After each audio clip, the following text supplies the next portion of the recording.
Living in a sustainable community is all about making our environment better for today and tomorrow. The recently adopted sustainability plan gives our city and its partners a roadmap for success in this area. Jerry Dietzen, Manager of Environmental Services, gives us more information about this important plan. Well, the sustainability plan is an effort from not just the city, but Sustainable Sandhills, Fort Bragg, from all of the city leaders, from the colleges, the college professors that are involved in this, all of the stakeholders within the city. We got them all together and they were there to express their opinions about what they like to hear about what the sustainability plan was going to do for the city of Fayetteville and for the surrounding area. So with all of that, we were able to develop a sustainability plan. And the plan is actually divided into 4 different sections. And in each one of those sections, there's items in that section that are the items that we're currently doing and those that we want to do over the next few or several years. And then we took those items and prioritized the top 11 of those items because there were too many to do all in one year, of course. And from that, then we'll take those top 11 items and we'll do those that we can with grant monies and monies that become available and monies that were already going to be spent for something like that in the first place. We'll try to attack those 11 top priority items.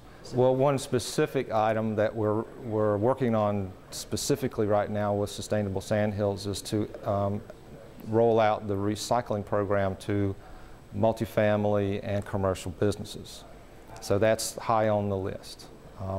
Other things would be to improve our energy efficiency in our city's buildings, to work on the city's ordinances to try to get them in line where we would pay more attention to greening of our city, providing more trees, tree-lined streetscapes, as well as new construction, taking a look at their tree canopy and making sure when they develop something they don't raise all the trees and then develop something but actually leave some on the perimeter of the land, and after construction supplementing what they've taken out with some additional trees. So we're looking at tree canopy ordinances that would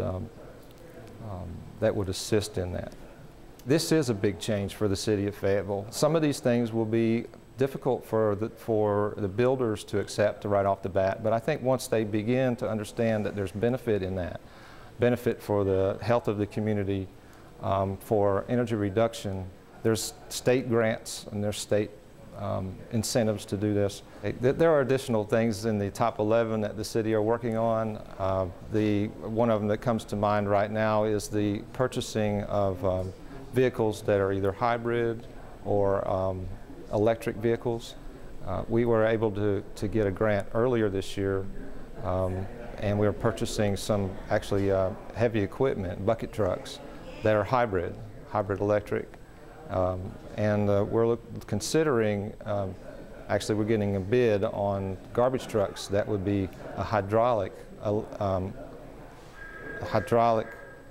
diesel hybrid. So we're looking into hybrid vehicles. With the stimulus fund money that's coming, the EECGB grant that we received, the $1.652 million, the city will be using that money to do some retrofits, some energy efficiency upgrades in its buildings. And by doing that, we'll, of course, reduce our electric bills, which will save some money. And we plan on taking some of that money and putting it back into an internal loan fund where we'll be able to generate some money that way and then do additional projects.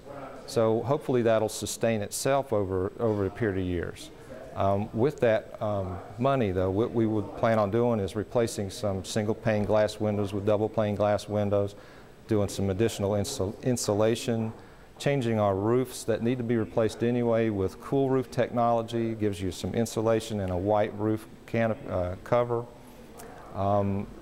Other things would be replacing our HVAC systems out with high energy efficient systems,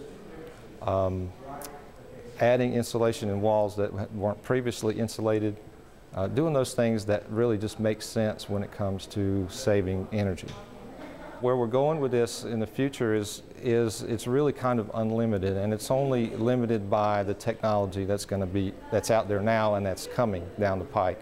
All those little things do add up, and there's going to be programs coming through the city, the different agencies that the city deals with. There's Cumberland Community Action Program that has money for lower income housing, energy upgrades. That money is rolling out now. There's contractors out there, and you can go to the CCAP and apply for those grants. Those will help reduce your energy bill and then allow you to have more money to do the things that you need to do during the month. They pay your other bills or buy more food or whatever it takes. But we're really excited about that program because there's quite a bit of money in there. And that gets a lot of the lower income homes that may not be as tight as some of the other homes, get those energy upfits in those homes and save some energy. Another thing that the average person can do is to recycle. If you recycle a bottle, it takes a lot less money, less energy, a lot less water to recycle a bottle than it is to make one out of natural resources again. The same with aluminum cans. So it makes not only sense by saving our natural resources, it also makes financial sense to do that. Another great example for green practices, putting green practices to work, is this building itself. We're in the More Exposure building, and they have taken an old warehouse building and they've reused it. Of course, by doing this, they don't have to buy a lot somewhere, take the trees off of that, extend water and sewer lines because they were already here. We're using existing infrastructure, and they've used a lot of green practices in this building, insulation and water savings devices in here to become a sustainable building, a very green building. If you'd like some more information about the sustainability program, it is on the city's website. There's some really good information there. We would hope that people get in the spirit of trying to save some energy in any way you can. Take some of these tips that you've heard today, go through the master plan, look at some of that. If you Google energy savings tips, you can probably come up with hundreds of things you can do around your household to save energy, and in doing so, you're reducing the amount of fossil fuels that we burn and saving the atmosphere.